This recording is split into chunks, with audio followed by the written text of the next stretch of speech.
buddies. So today's video is about my experience of living with the KTM Duke 390 for well over 3 years. I bought this motorcycle in October 2013. This was the first lot of KTM Duke 390s that were launched in this country. Now, the reason I'm making this video is about my experience of owning a KTM Duke 390 and living with this machine, and primarily what this machine really means to me. Also, I would like to emphasize on one fact. That is, I have been very often misunderstood when I make videos where I compare my KTM Duke 390 to other motorcycles. So, my friends have thought that I don't really like my Duke 390. For an example, in the video where I recently compared my Duke 390 with the Bajaj Dominar 400, I kind of compared every aspect of the Duke 390 with the Bajaj Dominar 400, and I kind of highlighted where the Bajaj Dominar 400 stands out.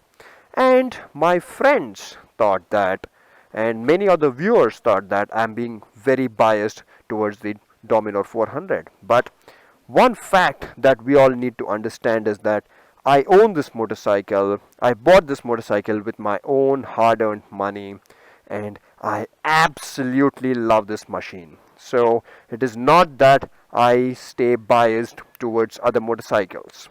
It is just that when I'm reviewing a motorcycle, I like to highlight the points of the motorcycle that I'm reviewing. So forget about that. Let us speak about my experience with this machine.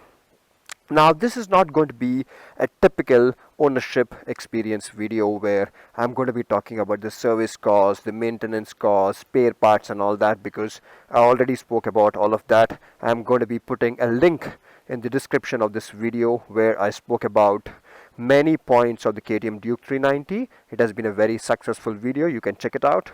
But here it is all about what I feel about this machine. Now, many of you know that I own 4 motorcycles. One is the KTM Duke 390, one is the Gixxer 1000, and the Yamaha R1, and also the GSX 1100F.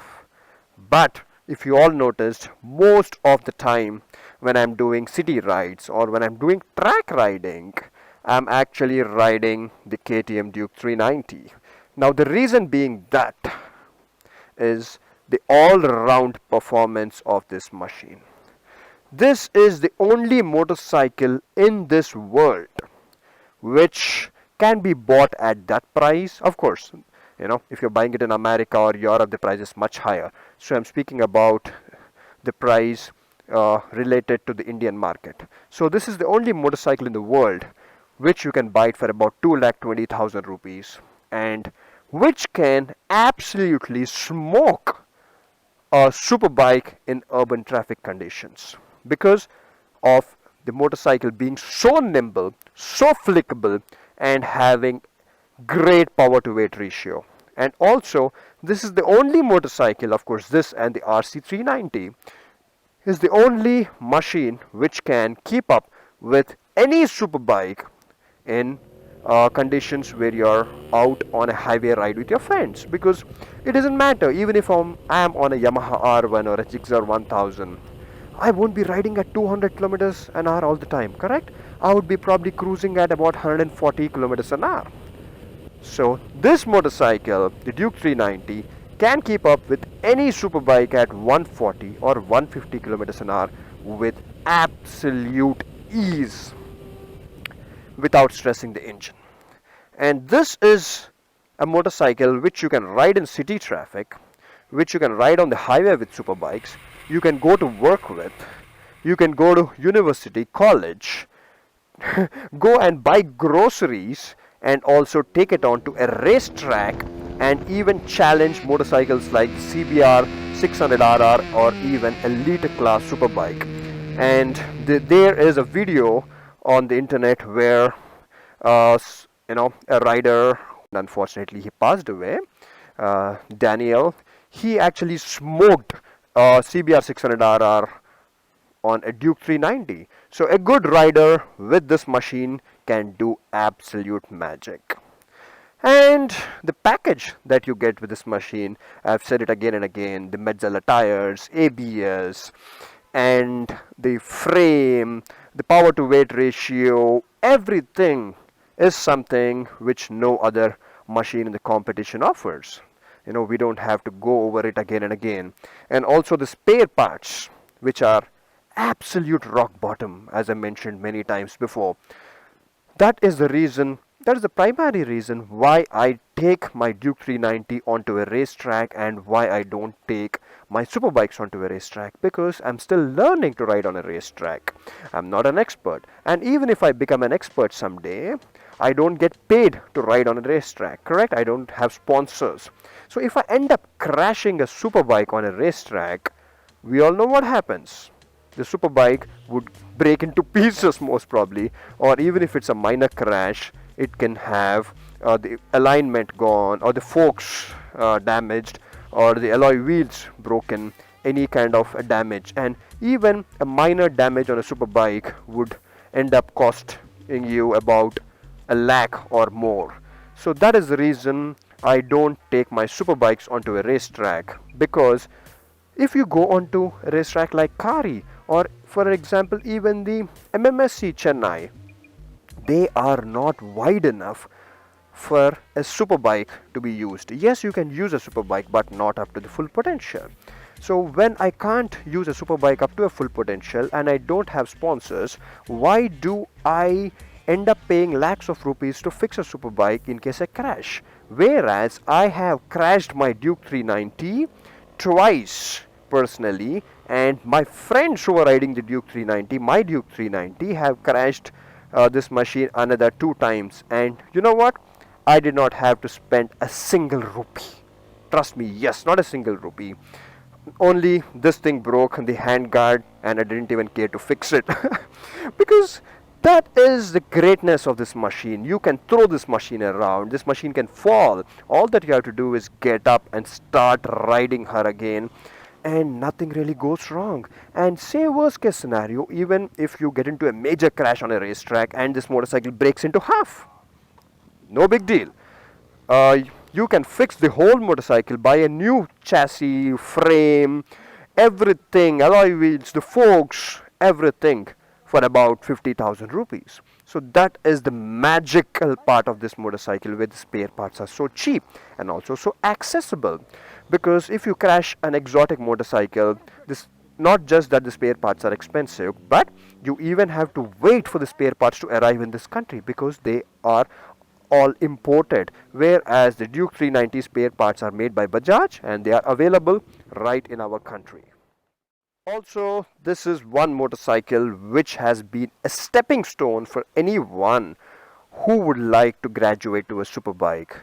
That is something which I've always mentioned. When I started riding superbikes about 5-6 years ago, you only had about a 200cc motorcycle in our country, and the immediate next jump would be a 600 or a 1000cc. So you had nothing in between where you can actually get used to the power and learn the motorcycle. So that is where today you can buy a Duke 390 or an RC 390, learn the art of riding a fast motorcycle, and then graduate to a superbike. So isn't that beautiful? And you can do that for a very, very affordable price. And when it comes to touring, I have done a 2000 kilometer solo ride. I did Hyderabad, Bangalore, Chennai racetrack, some other places, and back. And trust me, except the hard seat that this motorcycle has, everything else is absolutely beautiful. And to compensate the hard seat, I bought air cushion seat from rideonair.in. I'll put it up in the description of this video. Rideonair.in. You can buy one from them. They are a good company. So except that seat part, I find this motorcycle beautiful for touring. Yes, of course, it's very light, as I mentioned in my previous videos, that crosswinds, and when if a big truck passes by you, this kind of moves a little here there. But forget those things, if you don't care about all those things, the critical analysis that I did, then this motorcycle is beautiful because you can cruise at 150 kilometers an hour all day long without stressing the engine. Yes, I do wish it had a bigger fuel tank. Only a 9.5 liter usable tank is really low, because you do have to keep some fuel in your tank before you refuel. You don't end up using all the 9.5 liters and then stop to refuel, correct?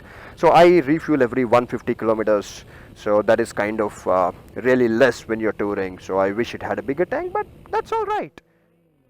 Now, many of my friends would think that I'm kind of contradicting what I said on the Dominar 400 review. Well, friends, you got to understand, when you're speaking about a specific, only single motorcycle in front of you, the way you think, the way you speak would generally be different compared to when you are comparing one motorcycle with another. When you're comparing one motorcycle with another, you would highlight every point which is better on the other motorcycle and speak about it. But when you're only speaking about a specific motorcycle, you would kind of compromise and say, yeah, why not? That is all right. And now the Duke 390 is only going to get better and better, because the new 2017 model is coming up, and with the spy pics and all that I have seen, it looks absolutely magical. So, well, this is probably going to be the last ownership review of first generation Duke 390, because all the next videos are going to be about the new 2017 Duke 390, and I hope Bajaj launches that motorcycle soon and they don't delay it too much. So that is it, friends. Nothing else from my side. All that I wanted to convey was I have absolutely enjoyed 3 years riding this motorcycle, and I've actually preferred riding this motorcycle over my super bikes quite a few times.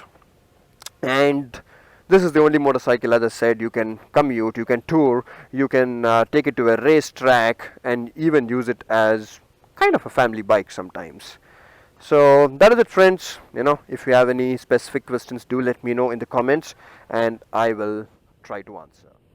And if you're not subscribed to me, you are missing out on about 420 videos. So do check out my videos, friends. Thank you. Bye bye.